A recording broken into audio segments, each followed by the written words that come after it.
5,000 টাকা মাইনে কি হয় গো? 6,000 টাকা মাইনে কি হয় ভাই? বলুন, কথা বলুন, কি হয়? আলেমরা তাই নিয়ে দিনের খেদমত করছে না, করে নাই? বাবা মা বিবি বাচ্চা সকলকে চালাচ্ছে না, চালায় নাই?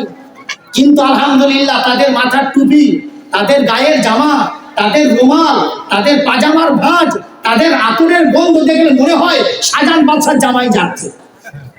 এইটা ভুল দিচ্ছে কে? আল্লাহ।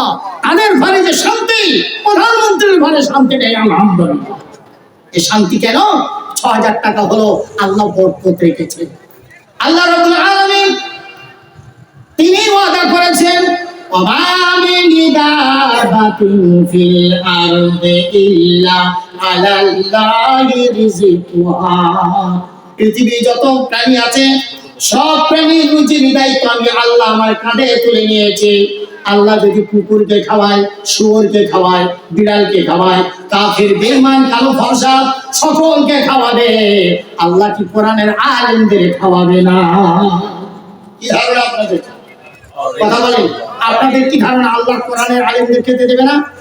অবশ্য আল্লাহ খেতে দেবেন। আল্লাহ রাব্বুল আলামিন বলেন, রুজির মালিক আমি আল্লাহ। ফালইয়ানজুরিল ইনসানু ইলা তাআমিহি আন্না সাবাবনাল মা'a সাব্বা সুম্মা শাকাকনাল আরদা শাক্কা ফাআমবাতনা ফিহা হাব্বান ওয়া ইনাবান ওয়া কাদবান ওয়া যাইতুনা ওয়া নাখলা। আল্লাহ রাব্বুল আলামিন বলেন, তুমি একবার চিন্তা করো, যখন তুমি খেতে যাও, এই ভাত কোথায় ছিলিস, রুটি তুমি কোথায় ছিলে, গম তুমি কোথায় ছিলে? তোমাকে জবাব দেবে, আমি গম গাছের ভিতরে ছিলাম, আমি মাটির ভিতরে ছিলাম। কোথা থেকে তুমি হলে? খবর আসবে আল্লাহ রাব্বুল আলামিন আকাশ থেকে পানি দিল, শুকনো জমিন ভিজিয়ে দিল, তার থেকে আমি গম তৈরি হয়েছি, ধান তৈরি হয়েছি, আমি শস্য শ্যামল তৈরি হলাম। প্রশ্ন হলো, কি করে আল্লাহ পানি দিলেন? আল্লাহকে জবাব দাও, কোরআন তুমি বলো, আল্লাহ পানি কি করে বানায়? আল্লাহ রাব্বুল আলামিন বলছেন, হুয়াল্লাযী আরসালা রিয়াহা ফাতুসিরু সাহাবা ফাসুকনাহু ইলা বালাদিন মাইয়িতিন ফাআহইয়ানা বিহিল আরদা বা'দা মাউতিহা কাযালিকান নুশুর। আল্লাহ রাব্বুল আলামিন বলেন, আমি সেই জাত, আমার ক্ষমতায় আমি আল্লাহ সাগরের পানি মেঘ করে উপর দিকে তুলে বাষ্প আকারে, তাকে আমি মেঘ বানাই, আমি মেঘ হাওয়া দিয়ে ছেড়ে দিয়ে যাই, যেখানে পানি দেওয়ার কথা আমি হুকুম করি সেইখানে মুষলধারে বৃষ্টি হয়। আমি মাটি, শুকনো মাটিকে ভিজিয়ে দিই, তারপরে ট্রাক্টর দিয়ে নাঙল দিয়ে মাটি ভেঙে দেয়, তার ভিতরে বীজ দেয়, আমি আল্লাহ আবার পানি দিই, মাটি আর বীজ ত্যাক্ত হয়ে আস্তে করে ভিজে অঙ্কুর বেরিয়ে উপর দিকে অঙ্কুর বেরিয়ে বাগান তৈরি হয়, ফসলের বাগান তৈরি হয়। যেখানে কারোর ক্ষমতা নাই, আমি আল্লাহ আমার ক্ষমতা। কথা কি বোঝাতে পারলাম? জি। আচ্ছা বলেন তো, যে দানাটা মাটির সাথে ট্যাপ হয়ে ভিজে ভিজে অঙ্কুর বেরোলো, ও তো পাশে যেতে পারতো, যায় নিচের দিকে, যায় তাও যায়, যায় কোন দিকে? উপর দিকে। সুবহানাল্লাহ। হুকুম কার? জোরে বলো, হুকুম কার? আল্লাহ রাব্বুল আলামিন বলেন, সুম্মা শাকাকনাল আরদা শাক্কা। আর আমি আল্লাহ অঙ্কুরটা নিচে থেকে উপরের দিকে যায়, সরু দুর্বল অঙ্কুর, মাটি ফাটতে পারবে না। আমার কুদরতে আমি আল্লাহ তার উপরের মাটিগুলো ফাট ফাট ফাট ফাট করে দিই। আমি মাটিগুলো ফাট করে দিই আর অঙ্কুরগুলো উপর দিকে ওঠে। এই ক্ষমতা আমার। তুমি তো শুধু বীজ দিয়ে ঠান্ডা হয়ে গেলে, বাকি সব কাজ করে কে? আমি আল্লাহ করি। আবার প্রয়োজন হলে পানি দেয় কে? আল্লাহ যদি পানি বন্ধ করে দেয়, চাষ হবে তো? চাষ হবে? 1 বছর থেকে 2 বছর যদি পানি না হয়, 1000 ফুট নিচেও পানি থাকবে না, বিজ্ঞান বলতেছে। সুতরাং আল্লাহ যদি 6 মাস পানি না দেয় মাটির উপরে, আর কোনো জায়গায় পানি থাকবে না, আপনি কোত্থেকে পানি তুলে চাষ করবেন? আল্লাহ এই জন্য বলে, শুকরিয়া আমার করো, চাষ তুমি করো নি, চাষ আমি করি। চাষ তোমরা করো, চাষ আমি আল্লাহ করি। আমি আল্লাহ চাষ করি। আমি আল্লাহ যদি চাই, এত পোকা দেবো, 20 বেরো পোকা উঠতে পারবি নি। মাথায় হাত দিয়ে পোকা মারতে যে 20 খেয়ে তুই নিজেই দুনিয়া ফেলে চলে যাবি। আমি আল্লাহ করতে পারি। সুতরাং চাষ কে করে? আল্লাহ। পানি কার হাতে?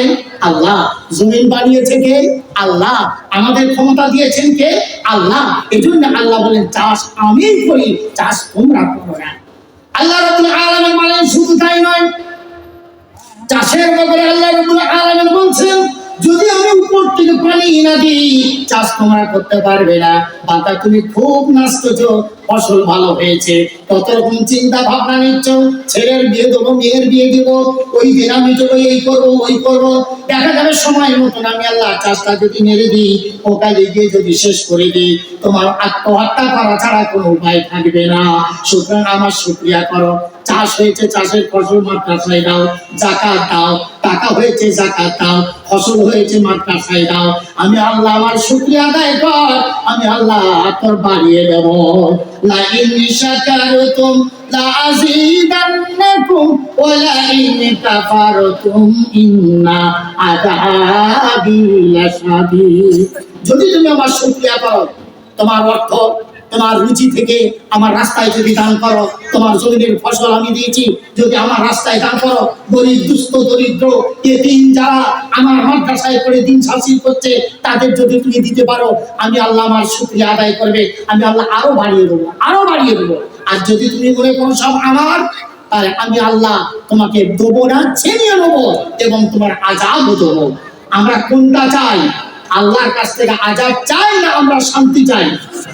শান্তি যদি যেতে হয় আপনার গচ্ছিত পয়সা, আপনার রুজি রোজগারের যে অর্থ, জমি ফসল মাদ্রাসায় দিতে হবে। এই মাদ্রাসা হয়ে আপনারা খুশি না আপনারা দুঃখিত বেজার? খুশি না বেজার?